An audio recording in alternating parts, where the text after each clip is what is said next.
सपा के स्वामी बदल सकते हैं पारा। संघमित्रा मौर्य ने सेट कर दिया है प्लान और कर दिया कुछ ऐसा बयान कि सियासी खलबली और खबरों का दौर जारी।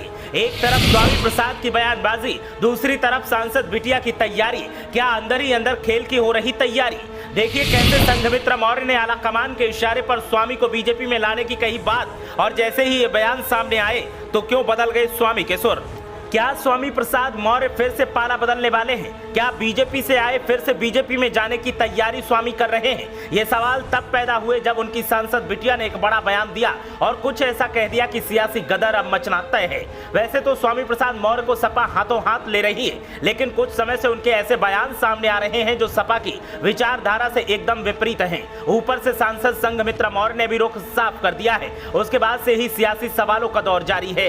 एक तरफ तो संघमित्रा मौर्य जहां बीजेपी के कार्यक्रमों में बढ़ चढ़कर हिस्सा ले रही हैं, तो वहीं दूसरी तरफ पिताजी को फिर से बीजेपी में वापस लाने पर विचार कर रही हैं और तैयारियों के लगभग संकेत भी दे दिए हैं, जिसके बाद से सियासी हलचल और ज्यादा प्रदेश में बढ़ गई। बताएंगे कि संघमित्रा मौर्य की प्लानिंग क्या है और उन्होंने क्या बयान दिया है, लेकिन पहले बात करते हैं कि स्वामी प्रसाद मौर्य का क्या सोचना है और लगातार आते उनके बयानों से सपा कैसे प्रभावित हो सकती है। तो कभी स्वामी प्रसाद मौर्य की बीएसपी में तूती बोलती थी, उसके बाद वो बीजेपी के हो गए, चुनाव जीता और मंत्री भी बन गए, लेकिन बाद में सपा की साइकिल पर सवार होकर सियासी सफर पर निकल गए। अब स्वामी प्रसाद मौर्य सपा में रहकर तमाम ऐसे बयान दे रहे हैं जिससे सपा की विचारधारा मैच नहीं खाती और इसीलिए पार्टी के भीतर से उनके खिलाफ सुर उठने लगे हैं। ऐसे में जब उनकी सांसद बिटिया संघमित्रा मौर्य से बात की गई तो उन्होंने कुछ ऐसा कह दिया जिसने आशंकाओं को और बल दे दिया, साथ ही तमाम कयासों को भी जन्म दे दिया। दरअसल बदायूं से सांसद और स्वामी प्रसाद मौर्य की बेटी संघमित्रा मौर्य ने पत्रकारों के एक सवाल का जवाब देते हुए कहा कि अगर पार्टी आदेश करती है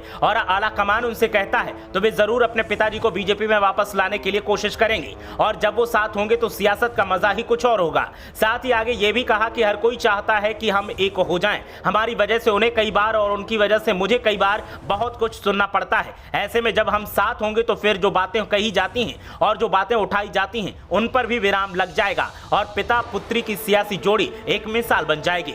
आपको बता दें कि बीते दिन भाजपा सांसदों की बैठक में संघमित्रा मौर्य शामिल हुई थी और संघमित्रा मौर्य आए दिन पार्टी के स्टैंड पर बयान देती रहती हैं। वहीं उनके पिता बीजेपी पर हमला करने से पीछे नहीं हटते। ऐसे में ये सवाल उठता है कि क्या वो अपने पिता के स्टैंड का साथ देंगी या नहीं। वैसे जब स्वामी प्रसाद मौर्य के काफिले पर विधानसभा चुनाव के वक्त हमला हुआ था तब संघमित्रा मौर्य ने जमकर बीजेपी पर कटाक्ष किया था, लेकिन अब वो बीजेपी के लिए बयान देती हैं और पार्टी की विचारधारा पर जोर देती हैं। ऐसे में देखना यह है कि क्या संघमित्रा मौर्य स्वामी प्रसाद मौर्य को पार्टी में वापस ले जाएंगे या फिर ये सिर्फ कोरे दावे साबित होंगे। ब्यूरो रिपोर्ट, मीडिया हलचल।